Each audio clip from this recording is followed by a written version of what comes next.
Okay. So how do you be, young All man? right. Not well. Life is giving you opportunities to learn forgiveness today again? Still? Apparently, yeah. Apparently, yeah. Mm-hmm. Yeah. Yeah. So how can we support you? Michael. I'm really angry today. I'm having a hard time physically.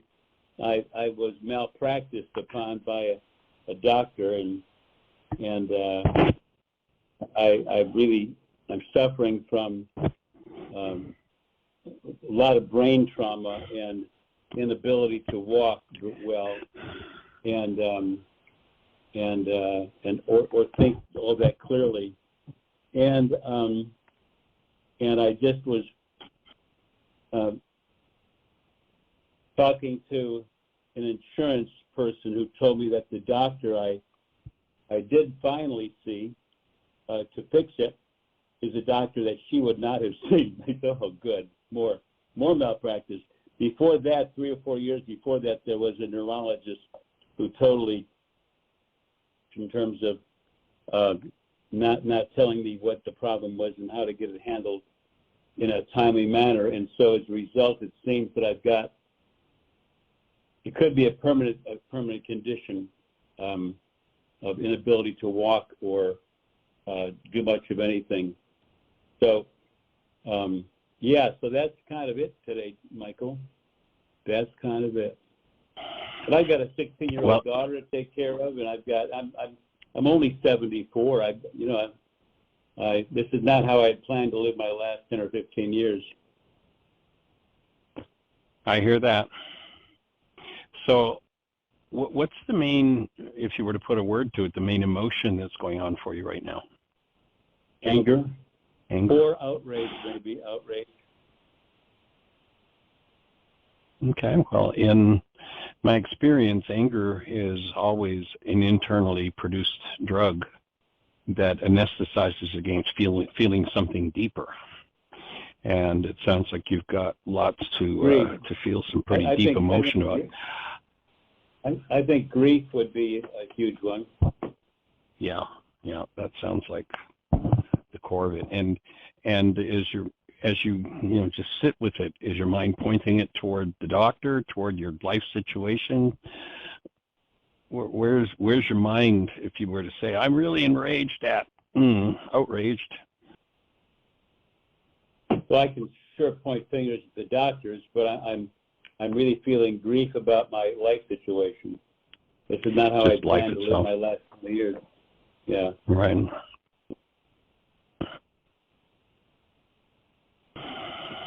Well, the first thing I'll do is I'll just join you in taking a couple of breaths.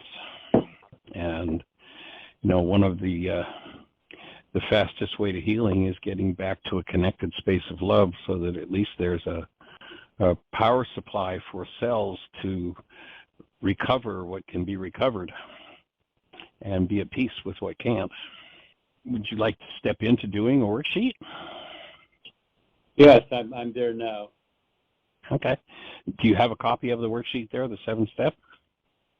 I'm looking at healing the whole woman, the physical, mental, emotional, spiritual connections, the whole being, from your website. Okay. And what is the worksheet titled that you're looking at? Current 7-step wake-up sheet. 7-step. Okay. Perfect. So that's the one you brought me on? That'd be the one. You don't have so are you looking at the live one that you can actually do on the website? Yes. Cool. Okay. That's a great idea.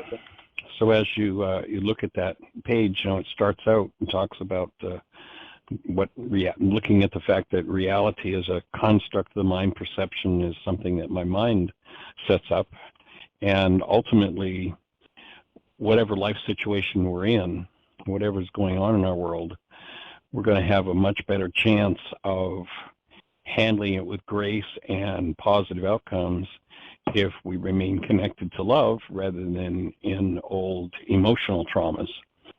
And so the idea of forgiveness. I'm not seeing that on this wake-up sheet. what you just said. Okay. So again, I'm not sure exactly. I thought you'd have a printed one, but I'll just go through the first couple of thoughts Here, at the very top of the worksheet. I can go to Facebook and message you the link to where I am. Would that help? Yeah, you could do that, and I can be there step by step with you. Actually, the easiest way would be if you go to just the why again and click. There, you scroll down a little bit, and there's a quick print, and it says Wake Up Sheet, and it goes directly to the current Wake Up Sheet. Whyagain.org? Yep. And you want me to go to the free forgiveness support Wake Up Sheets, or what? Or what? You can do that. You can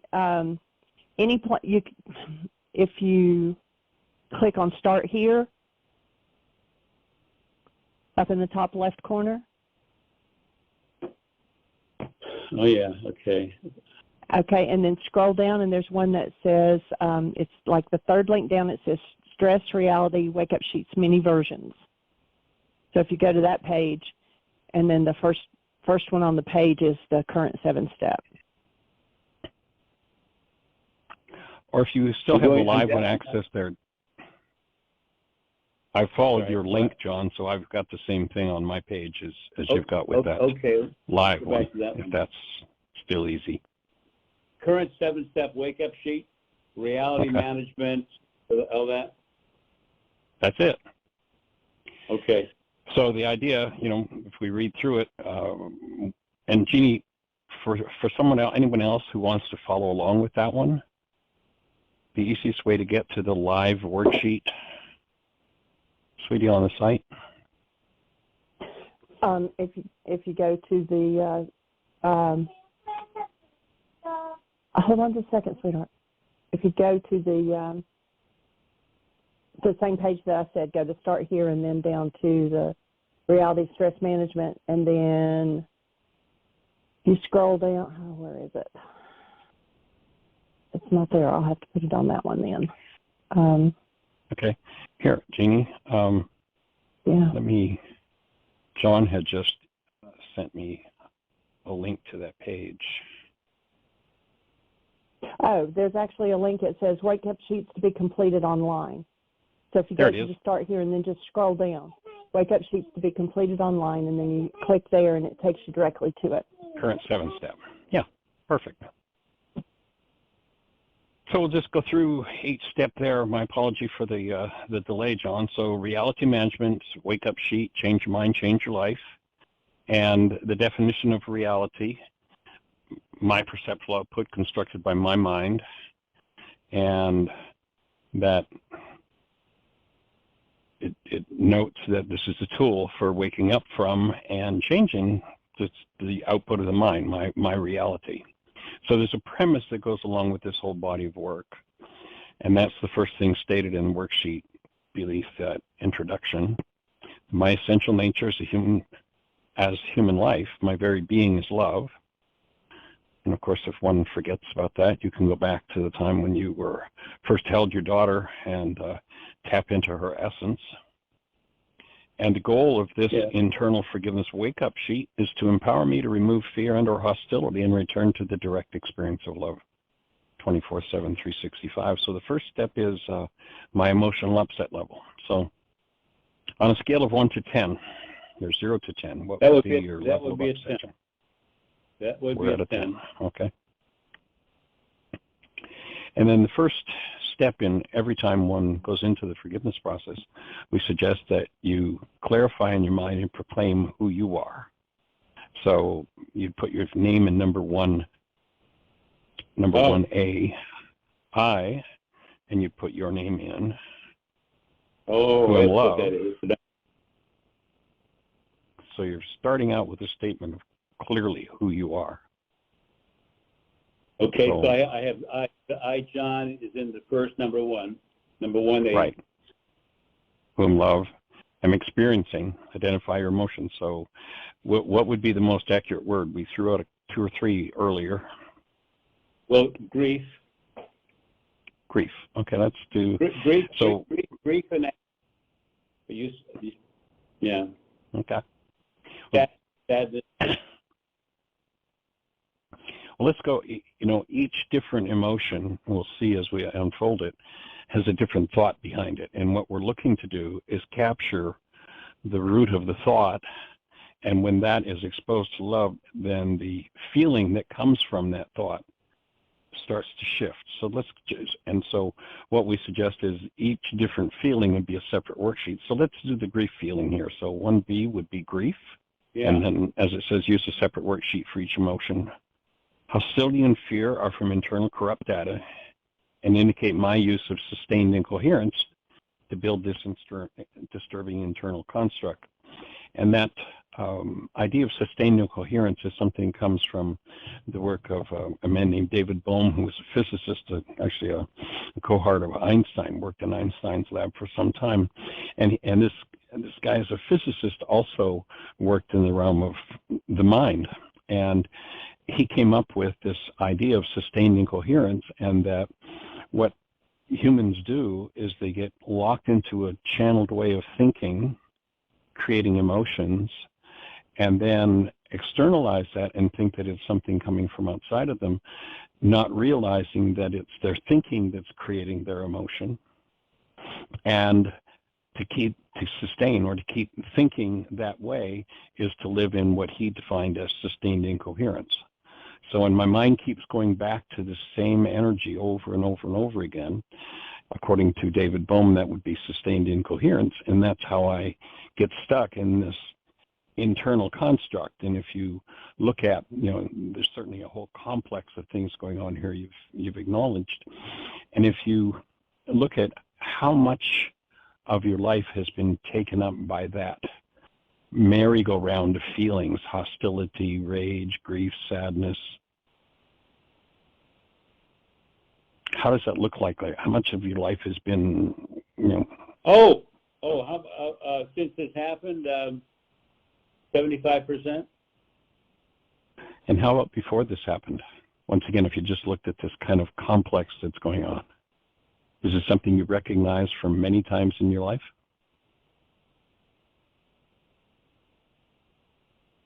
Not the grief. No.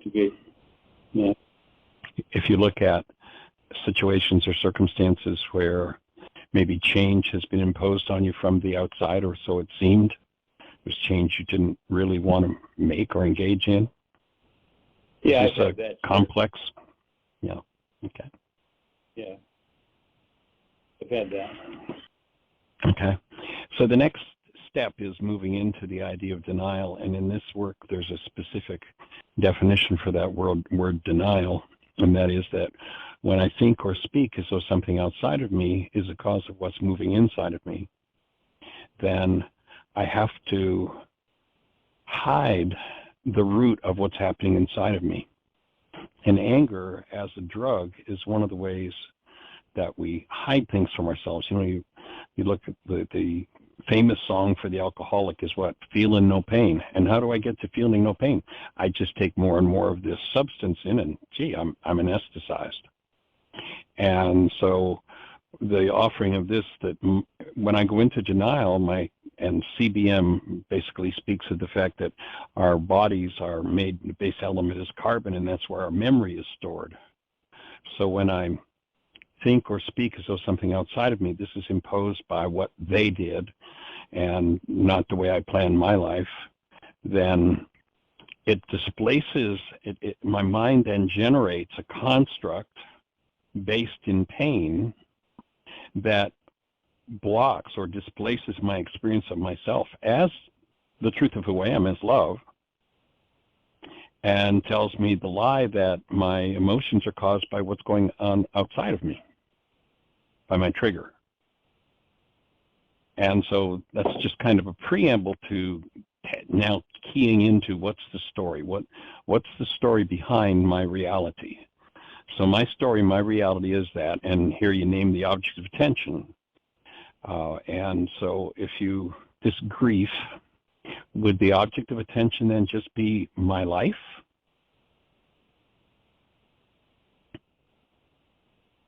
So you're saying under D, the truth is only my Number thoughts.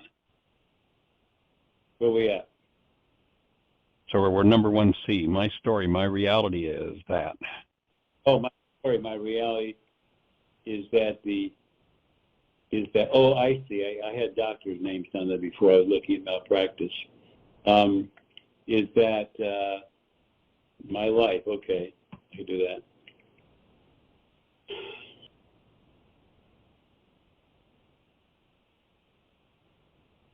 So then the first box would be my life.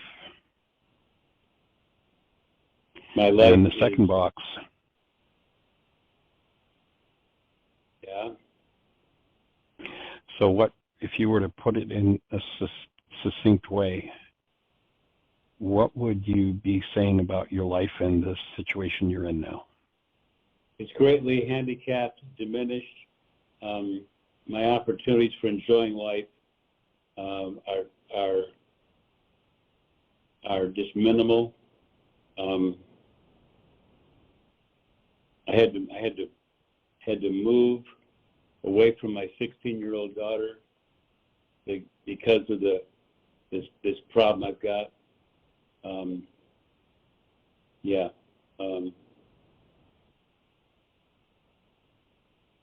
Okay. My life sucks. I'm not sure where to go with all this. Okay. Well, that's a pretty good story, and what we're going to invite you to do as you really contemplate that whole thing that's going on is that you breathe. You make sure, notice as you went through that, how was your breath moving? Were you breathing? If you really just observed yourself as you talked about those challenges. Probably not. Okay. Probably not much. And then, you know, if this were a worksheet you were doing, and you've got a slightly different situation, if this were a worksheet you'd be doing on a person, then this next thought, if they're the one with the problem, why am I the one with the pain? So, you know, generally one would be in a situation where, well, you know, Harry made me angry, and so if I'm angry, if I'm the one that's got the pain, then, you know, why am I focusing on Harry? I need to be focusing where the pain is. In this case, it's life, so it's not quite as crisp and clear as it would be with a person. And so from there, recognizing that, so I've got an energy in me that's creating pain, and if I take charge of this energy field, I can remove this energy that's creating this emotional trauma and pain. And do you suppose, you know, with the life circumstance you're in, and I know you've shared quite a bit with me privately about what's been happening with your health, could, at this moment, at this juncture, if you could be in perfect peace and rid yourself, and we've talked before about, you know, some of the work you've done previously calls traumas held in the body samskaras. You know, in this work, we're talking about realities. It's just energetic patterns that we hold. And so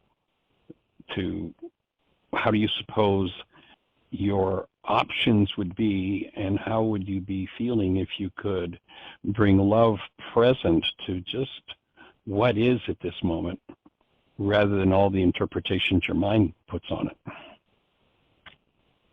Do you suppose that you might be in a space where you could move forward differently than you are now with this obviously very disturbing complex of energies, grief, rage? It's like a mixed ball going on for sure. And I certainly hear you loud and clear. So I start with lightheadedness in my brain. It is like kind of like a mental nausea I have right now, which is the physical sensations I'm feeling.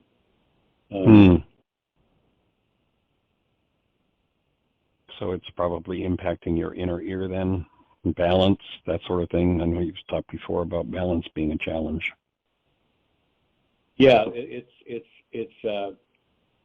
I don't know that the ear doctor said it wasn't my ears, it was the hydrocephalus. Right. Too much cerebrospinal fluid in the brain. Right. Yeah. So it's creating a pressure that's throwing balance off, and similar to what the ear would be, but it isn't really involving your ear. Okay, well, that's a good clarification. So if I were to choose to just look at this whole thing from a place of true connected love and have none of those realities or samskaras moving that are causing rage and grief, fear, sadness, loss, the whole complex of things.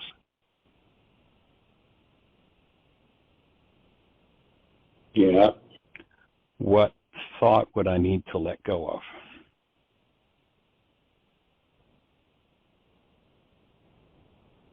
This is horrible. This will always be this way.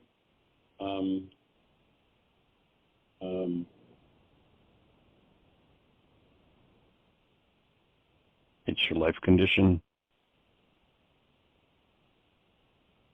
I mean, imagine if they amputated your legs tomorrow and that was your condition. What would you know? It'd be tough.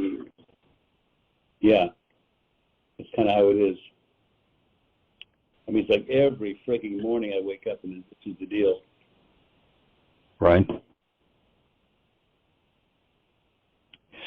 So how would it be, how would life be if you could rid yourself of the emotional component, and that's going to take some serious work, and wake up every morning in the condition, in the state that you're in, and be at peace and connected to love through that? Do you suppose your life experience would be different? Yes, I'm sure it would be. I mean, you've been dealt a pretty tough hand, and I can go raging into the night with that tough hand, or I could breathe and be centered in peace and let go of the energetic patterns that keep me in trauma around this situation. Uh-huh.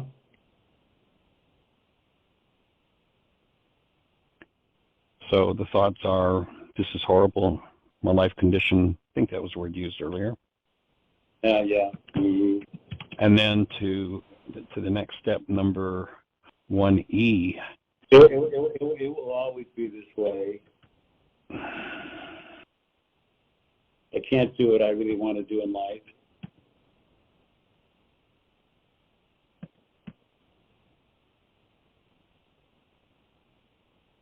This is getting worse. And that messed me up. Yeah. Let's imagine that all of that's true. It's getting worse. There's nothing you can do about it. What would your state and the possibilities be like if you were totally centered in love, knowing that all that's so?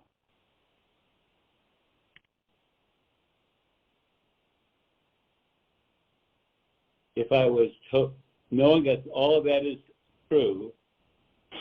It's true, you're stuck with it. Yes.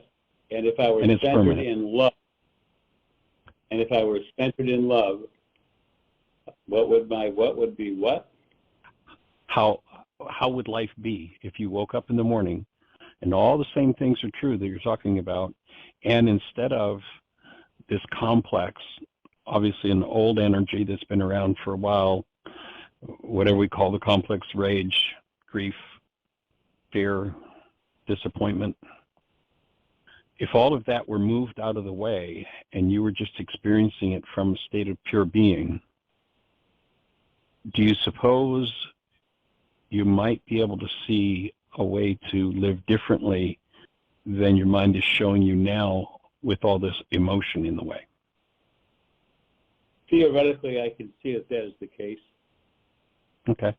And I'll just throw out another thought in there. You know, if we go to the opening words in the book of John, where they tell us, it says, in the beginning was the Word, and the Word became flesh. In Aramaic, that's not what it says. What it says in Aramaic is, in the beginning was the mind energy, and the mind energy became flesh. And what? You know, in the beginning, in the beginning was the mind energy, and the mind energy became flesh. Okay.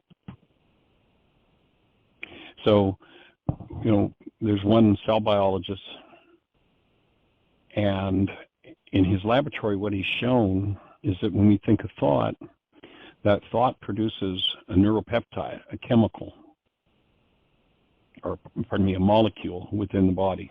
All of a sudden, it's non-physical, it's a thought, but it actually becomes a molecule. It's what they're showing in the lab. And then that molecule circulates around in the structure till it finds a cell with a receptor site that matches, and it lands on that cell. And if we were inside the cell, you know, their receptor sites are like little antenna on the cell, that neuropeptide comes along and goes, oh, I've got a key that fits in the lock of this cell. So it lands and inserts itself in the cell. If we were looking inside the cell at the energy that's inserted as that thought comes in, that's based in hostility or fear, what we would see entering the cell is what we call chemistry.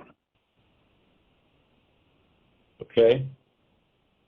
Now, I don't recall in the several conversations we've had about this disorder that's going on, I don't recall them ever telling you that they knew what a cause was, just that, you know, there was excessive cerebral spinal fluid that was creating pressure on the brain, and they were trying to shunt that fluid off so that the pressure would go and you'd be more comfortable. Yeah. Can you conceive of a... Go ahead. Yeah, they're not. They postulated that. They've showed me the MRIs where you can see the ventricles are expanded, which means that there's too much fluid up there. Too much pressure. Yeah. The fluid is creating the pressure, and they've talked about one of the theories is that it comes from head trauma, like a concussion or three. Right. And I've had several but they don't know. They scratch their heads at the rest of it. That's what really causes it. Well, if you think about a cartoon that we've all seen 100 times, there's a guy who is facing something in his life, and the steam and the smoke is coming out of his ears, and he's about to blow his top. Yeah. Have you seen that cartoon? Oh, I think so. Yeah. Is it possible that the pressure that your brain is under, that there's a physical manifestation of, when we talk about how we're creators, is it possible that this uptight situation of frustration, again, I'm going to refer to it rather than just the grief, because we're really dealing with a more, you know, it's kind of like a soup that's been cooked together. There's grief in it, there's rage in it, there's fear in it, there's sadness in it, there's loss, there's hopelessness, there are all kinds of things going on with it. Can you imagine a world where maybe you're that cartoon character, and that chemistry coming into your structure might be at least a contributing factor to why there's this excess pressure building up? Yeah, sure. And do you think those who, you know, I mean, we can go back into, I can remember, you know, when I was a kid, cartoons, old cartoons, and here's this guy, and it's just, you know, the smoke's blowing out of his ears, and he's just in that state. And if you can imagine that maybe that's you, could you imagine a place where all the parts of you that hold tightly to create that kind of pressure can start to let go? And as they start to let go, that the concentrated pressure, which is showing up literally just like the cartoon character showing up in your head, that pressure starts to back off. And maybe as you learn to forgive, and you know, it seems like, well, this is so physical, how could forgiveness have anything to do with it? My offering would be that forgiveness is the ability, it's a skill we're inviting people to develop, and this is something that I've developed the understanding of over the last 40 years or so of working with Yeshua's first century Aramaic forgiveness process. And what we're really asking people to do, instead of functioning out of the dynamics that are well established within themselves through their genes, through their life experiences, and it's just what's there, and it's what runs the situation. And it's, in this case, it's that kind of buildup of pressure, including that rage that you spoke of.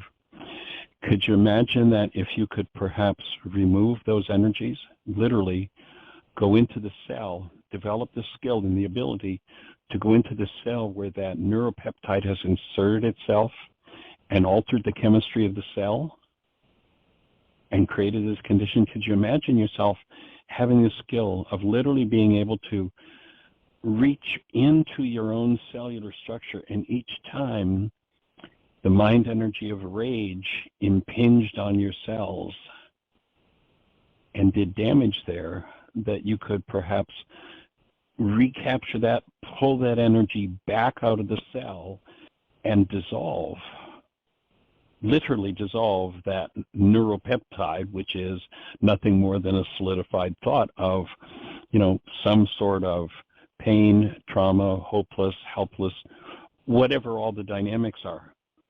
Could you imagine yourself getting to a point where you could do enough work to start to pull those energetic patterns out, so that literally, if I think about what you're experiencing, if I allow my physiology at this moment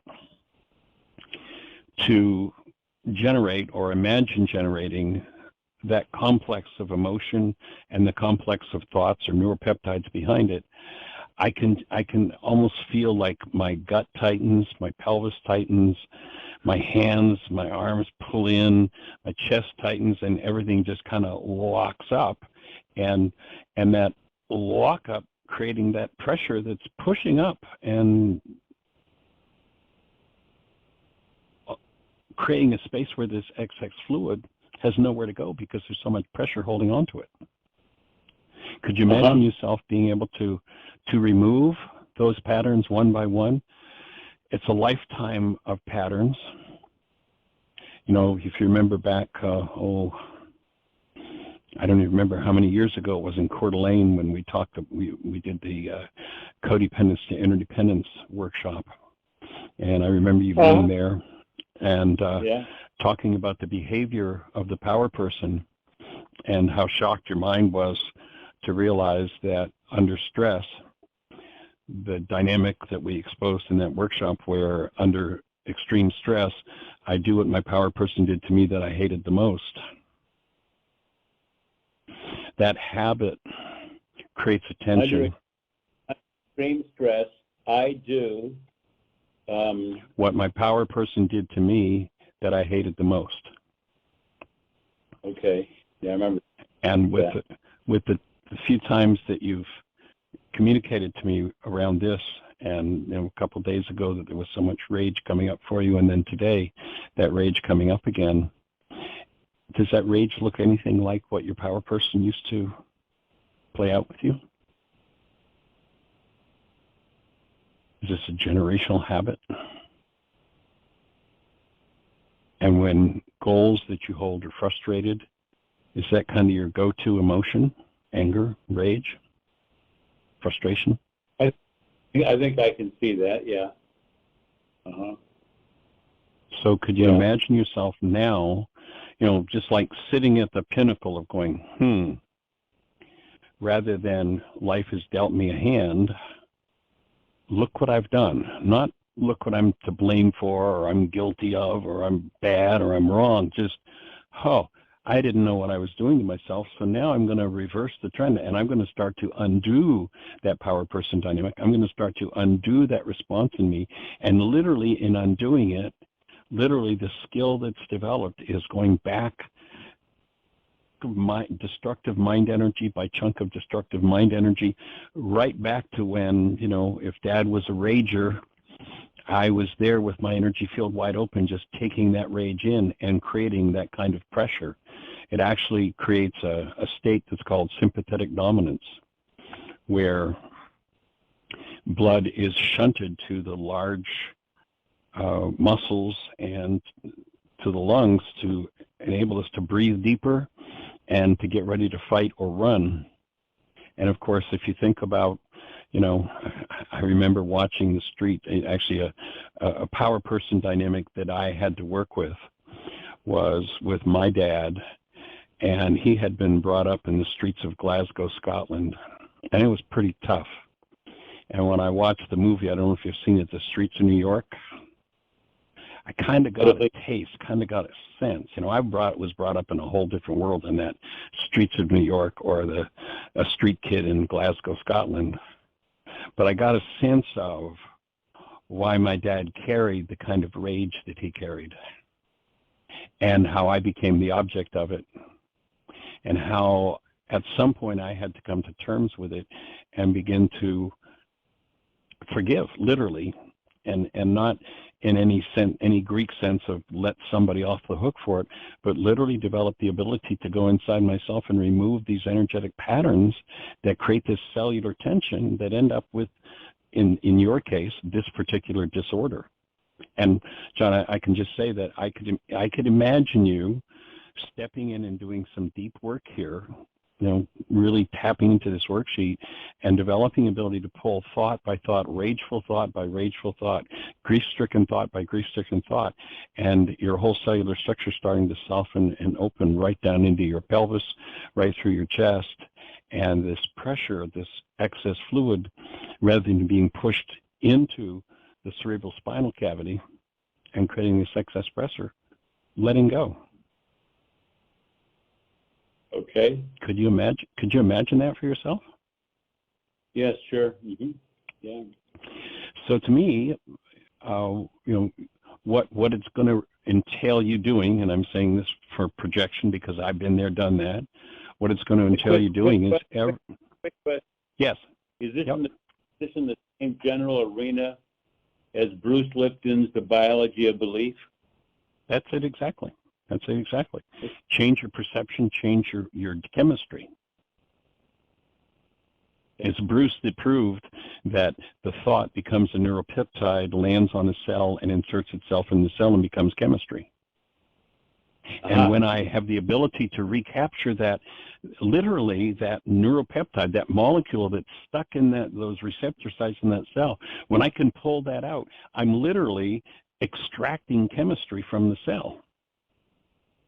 If you imagine, take your right hand, if you would, and kind of make a half a fist. It's open, your fingers are open, and then take your other hand and imagine interlacing your fingers, and watch how the tips of your fingers from your left hand move inside the pocket that you're forming with your right hand. Yeah.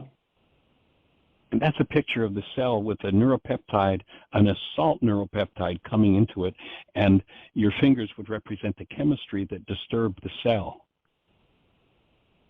And forgiveness would be the ability, literally, to extract, to recapture, to pull that neuropeptide, literally that molecule, out of the cell. And as you do, with the demonstration you are going with your hands, as you pull the fingers in the left hand away from the right hand, that chemistry is extracted from your right hand, from that cell. And the cell can go back to a balanced function. Okay. And so I could see, John, where if you can recognize perhaps how your structure has found itself in the position that it's in, and that, yes, there is a mindset where you can be a victim of it and go, oh, well, this is just my lot in life now, there's nothing I can do about it. Or, I can see, perhaps, I'm not saying this is absolute fact, but for me it sounds a whole lot more hopeful than, oh, well, this is my lot in life and I'm stuck with it. I can see where, as you can remove, again, thought by thought, in cases going right back to the moment where Dad raged and your tissue structure tightened in response to it. And as you recapture those energetic patterns and realizing yourself as the presence of love, Not that self that your father told you you were, your power person, whoever that was, told you you were, but realizing yourself as love, that you can literally start to delete all of that energetic pattern. And my offering would be you can rebuild your whole cerebral spinal fluid system. Oh. The whole cerebral spinal cavity, right up into the brain. That can be restructured, because there's nothing permanent about its condition. Its expression at this moment is this, because they're the energetic patterns that are in it. You know, if I'm sitting watching TV, well, we'll go back a few years because the TVs aren't quite that vulnerable these days, but if I'm sitting watching TV and somebody pulls into my driveway with a car, all of a sudden the expression on my TV set is a mess. It's rolling, it's flipping. Remember when TVs used to roll sideways? It's snowy, and I can hardly hear it.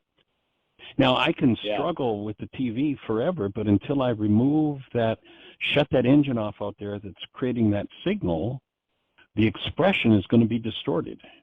And right now, your expression, your physiology, is certainly distorted.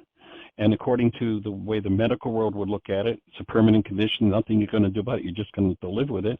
My offering is it's not a permanent condition. It is a state of your energy system at this moment, but a consistent, persistent effort to reverse all those years of rage and tightening, closing down the spaces, which increases the pressure.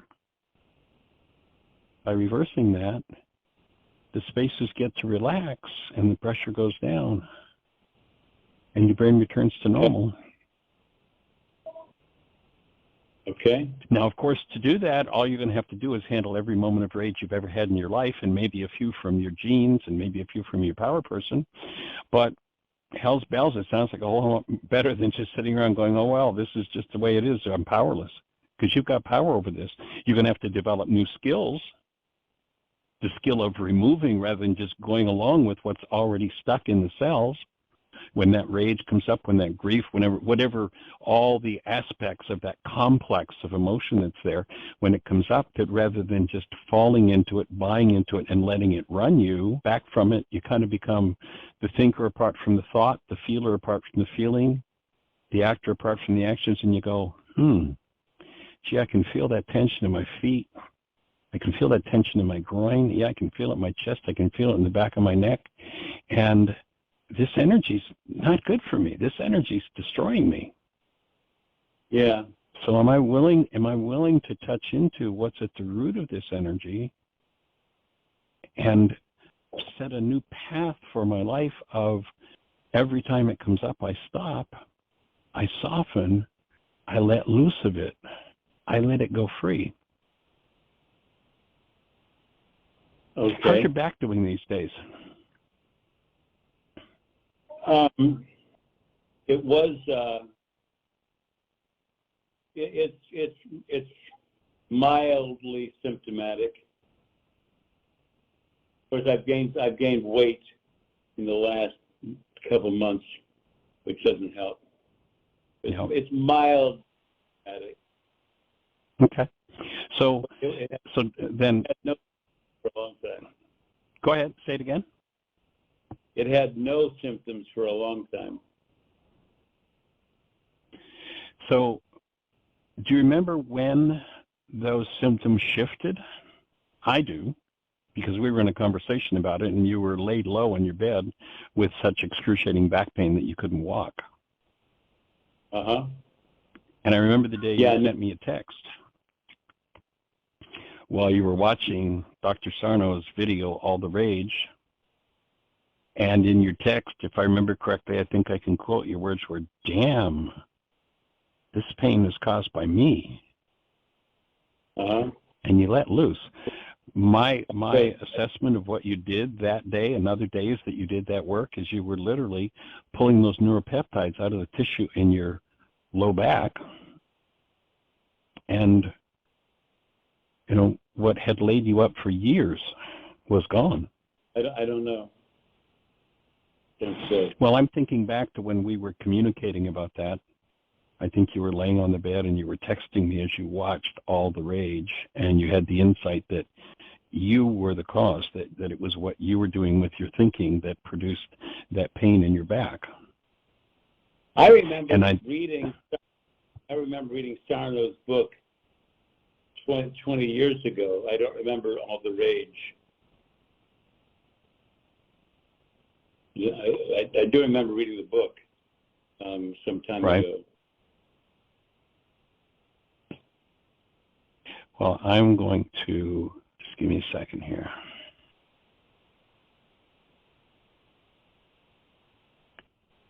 I am looking.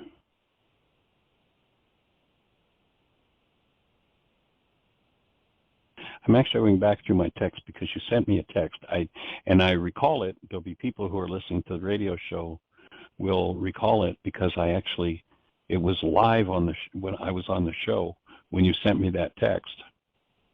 Okay. And I'm looking for that text. I know I didn't delete it. That wouldn't be the first time I'd forgotten something. Well, yeah, I hear you. I'm just looking through my text. We've been communicating quite a bit over the last couple of years, John.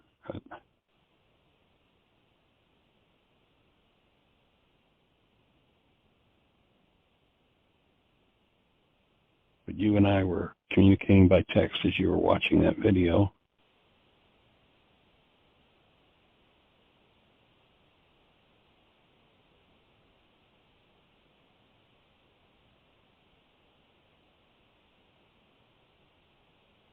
And I'm breathing as we do this.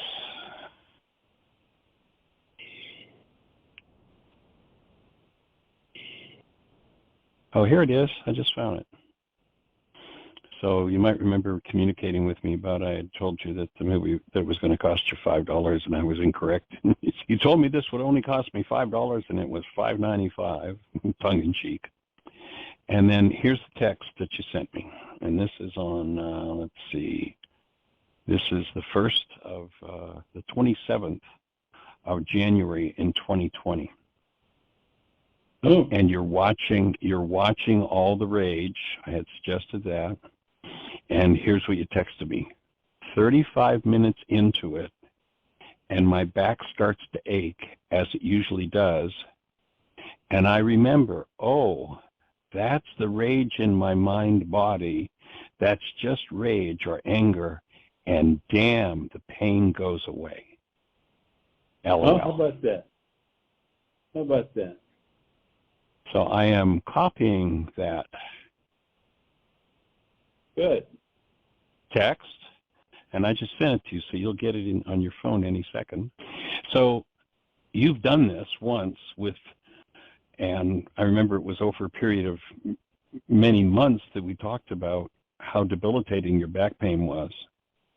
Excruciatingly so, and I remember you telling me how you couldn't even get up off the bed. Yeah. And there was your insight. This is my rage. Just like the cartoon character with the steam blowing out his ears with that. And you change that back pain. John, you can change the situation of your cerebral spinal fluid the same way. Okay. Cool. I'm all for it. But you're going to have to change the mind energy that you have allowed to run your physiology. You're going to have to, every time it comes up and you want to go into that kind of mindset, and just, think about that response. And if you just think about that response, what does your whole body do? It responds. And you're going to have to refuse that inclination and instead look at the circumstance and the goal you're holding for life at that moment. And every time I feel grief or hurt or upset or sadness about my this life whole condition, complex. Yeah. Correct. At that point, I do what? You can do the same thing as you did with your excruciating back pain back in 2020. Okay. You can alleviate the pressure of that. At that point, it was from your lower spine, and my offering would be that rage that you touched into and went, wow, when I realized it was my rage, the pain went away. That's part of the complex. You know, the cerebral spinal fluid goes right down through the whole spine, and the locking up of that tissue that created that excruciating pain, that's part of what has constricted the cerebral spinal, the space in which the cerebral spinal fluid flows. And you know, if you take any container and it's got, you know, X amount of fluid in it, and then you shrink the container by 20%, what has to happen? The pressure in the container has to go up 20%. So okay. I'm offering that day, and you know, you can read that text to yourself whenever you need to be reminded. You wrote it. Damn, that's my rage, and the pain went away. LOL. You laughed about it. Okay. All right, I shall.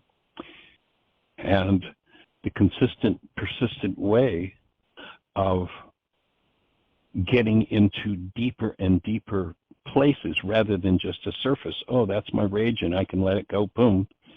As you become more specific, and that's where the worksheet takes you, as you go into and look at what's the goal I hold. You know, gee, here I am laying on this bed with excruciating back pain, and I want to just be able to comfortably get up and go to the bathroom, and I am so pissed. Where does that energy go but right to where the pain is? Where do I, and how do I do the rest? How do I do the rest of the work? Okay, so let's just carry on then. So you're at the point where we're looking at punishment. So if you were to, you know, thinking of life as a person in this circumstance when your mind is in this complex of emotional energies and thought energies, what would you do? How would you lash out at life? What would your punishment be?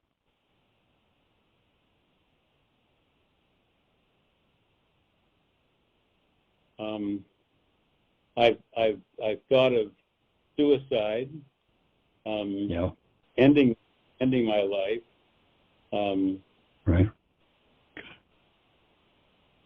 So that's the, you know, that would be the punishment for life. Number 1E is what's my punishment toward life, and punishment toward myself would be the same, suicide. Yeah. So then you'll see that there's I've not thought of suicide as a punishment. I've thought about, okay, if this thing continues and I start going into dementia, I don't want to be around for that. Right. This disease there's, you know, it does go into dementia, or right. can, and I don't want to be around for that. Right. I don't sit around and contemplate suicide. Right. I got it. Oh, okay. Yep. But then think of this again, this whole complex that I'm referring to of anger, rage, grief, loss, hopelessness, all of that a part of that complex, a part of that stew that's cooked in is, well, then I'll just get out of here. I'll commit suicide. And that would be just one more piece of mind energy that would create deleterious chemistry in the cell that neuropeptide lands on. And so one by one, you want to touch in and remove those things, acknowledge them. And so the next step, you'll see there's a checkbox for the release and surrender. So the first checkbox, I release and surrender myself, my emotions, my story, my thoughts, and punishment to love.